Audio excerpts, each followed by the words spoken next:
என்னடா புது இடத்துல நிக்கிறேன்னு பாக்குறீங்களா? பிள்ளைங்கள கூட்டிக்கிட்டு அப்படியே வந்து பார்க்குக்கு தாங்க வந்தோம். அதுவும் நம்ம வீட்டுக்கு எதிர்த்தாப்புல இந்த பார்க் வந்து இருக்குது.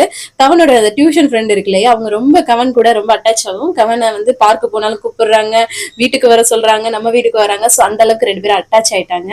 ஸோ அதான் வந்ததும் அப்புறம் ஜோதியும் வர சொல்லியிருந்தேனா, ஜோதி அம்மாச்சியும் உட்காந்து நல்லா பேசிட்டு இருந்தாங்க. நான் கொஞ்சம் அப்படியே வீடியோஸ் எடுக்கிறேன் அப்படின்னு சொல்லிட்டு நடந்துட்டு இருந்தேன். அப்புறம் நானுமே கொஞ்ச நேரம் நல்லா உட்காந்து பேசிட்டு இருந்தேன்.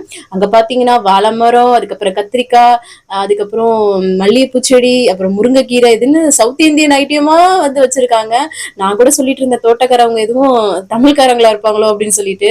அதுக்கப்புறம் கொஞ்சம் செட்டில் காக்லாம் விளையாண்டோம். பிள்ளைங்களும் நல்லா விளையாண்டுட்டு இருந்தது. அப்புறம் நாங்க கொஞ்ச நேரம் பேசிட்டு இருந்துட்டு வீட்டுக்கு வந்துட்டோம். வந்ததும் நைட்டு டின்னர் வந்து பாத்தீங்கன்னா சப்பாத்தி தான் வந்து பண்ணேன். மாவுலாம் பிசைஞ்சு வச்சுட்டு போயிருந்தேன். தக்காளி தொக்கு மதியம் வச்சது, மிக்ஸ்டு வெஜ் பண்ணியிருந்தேன். அதெல்லாம் வச்சு சூப்பரா டின்னர் முடிச்சுட்டு ஹஸ்பண்டோட பிள்ளைங்களை கூட்டிட்டு அப்படியே ஒரு லாங் டிரைவ் மாதிரி ஒன்று போனோங்க நைட்ல. சூப்பரா இருந்தது. தேங்க்ஸ் ஃபார் வாட்சிங். பாய்.